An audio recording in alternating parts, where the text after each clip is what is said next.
ओम शांति। आज 6 फरवरी 2026।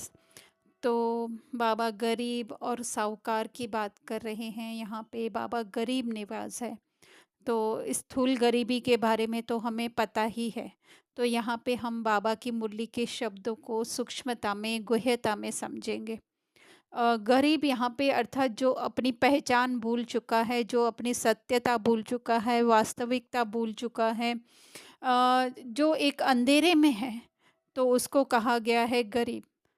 तो गरीब अर्थात कि आत्मा जो आज अपने गुणों को, शक्तियों को यूज़ नहीं कर पाती है और इस रोल में फँस गई है। रोल में जो भी उसकी कमी कमज़ोरियाँ हैं, उसको सत्य मान करके बैठी हुई है और उसी में ही जो है पूरा जीवन व्यतीत हो जाता है। तो वो है गरीब, क्योंकि स्क्रिप्ट जो है वो कलयुग की है। तो कलयुग की स्क्रिप्ट में तो ऐसा ही दिखाया जाएगा। अंत अंत का जो है वो ड्रामा का सीन चल रहा है, तो उसमें तो ऐसा ही दिखाया गया जाएगा कि पूरी शक्ति जो है वो निकल चुकी है।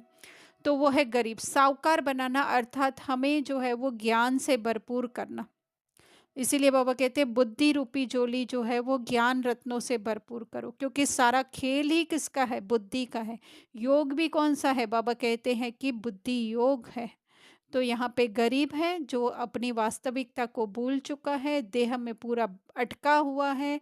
देह में जो भी है उसको वो सत्य मानता है, चाहे विशेषताएं हैं, चाहे कमजोरियां हैं, चाहे गरीबी है, चाहे बीमारी है, चाहे अपाहिज है, उसको जो है वो सत्य मानकर बैठा हुआ है। तो एक्चुअली में तो गरीबी वही है जो अपने सत्यता से दूर रखे, वो है गरीब। और जो सत्य के जितना करीब है वो है साहूकार। और जो है आज एक और जो है ड्रामा अनुसार जो है वो बुद्धि में एक स्टोरी आ रही थी, बचपन की स्टोरी। और फिर जो है वही स्टोरी जो है बाबा ने जो है दिखाई हमें यूट्यूब पर, कि कैसे जो है वो चिड़ियाएँ जो है वो दाना चुगने के लिए जाती हैं, तो जाल में फँस जाती हैं। और फिर जो है कितना प्रयत्न करने के बाद भी निकल नहीं पाती हैं।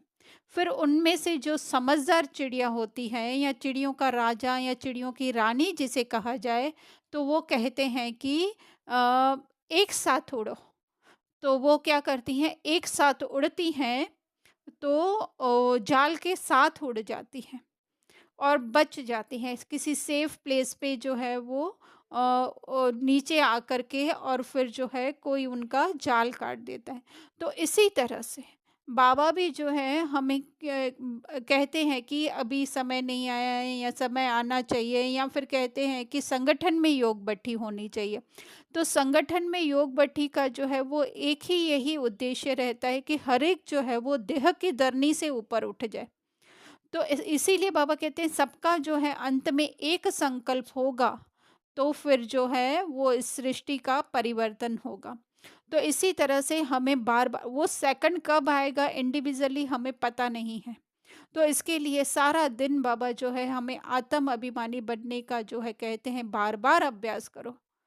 तो ड्रामा अनुसार होगा ऐसा कि सब जो है उस अपनी आत्मिक स्थिति में है ना, वो चिड़ियाओं ने क्या किया, जाल के साथ उड़ गई। तो इसी तरह से हमें भी क्या करना है, जो भी कमी कमजोरियां हैं उसके साथ उड़ जाओ, है ना। अर्थात पता है हमारे रोल में कमी, पर ये मेरा सत्य नहीं है। जो भी कमी कमजोरी है वो मेरा सत्य नहीं है ना। अपने उस सत्य में स्थित हो जाओ। एक तरफ क्या था, जाल था, और एक तरफ उनके पंख थे। तो इसी तरह से एक तरफ जो है वो ड्रामा अनुसार हमें जो है ये कैरेक्टर, ये रोल प्ले करने के लिए मिला हुआ है। दूसरी तरफ जो है हमें ज्ञान के पंख मिले हुए हैं। तो उन्हें ज्ञान के पंखों से जो है हम उड़ते जाएं ये रोल प्ले करते हुए, है ना। फिर धीरे धीरे क्या होगा, वो जैसे उनका भी क्या हो गया कि वो जाल कट गया, इसी तरह से हमारा भी क्या हो जाएगा। जब आत्मिक स्थिति में उड़ने लगेंगे तो हमारे भी जो अंदर कमी कमजोरियां हैं उसका भी जो है विनाश होता जाएगा, वो भी कटती जाएंगी। और धीरे धीरे हम आज़ाद हो जाएंगे अपना रोल प्ले करने के लिए उस सत्य स्वरूप में, है ना, जिसको ही बाबा कहते हैं सत्युग। तो सबसे पहले सत्युग स्थापन होगा हमारे अंदर अर्थात हमारी सोच के अंदर, हमारी बुद्धि के अंदर। फिर उसी का ही जो है वो मैनिफेस्टेशन हमको बाहरी जगत में दिखाई देगा।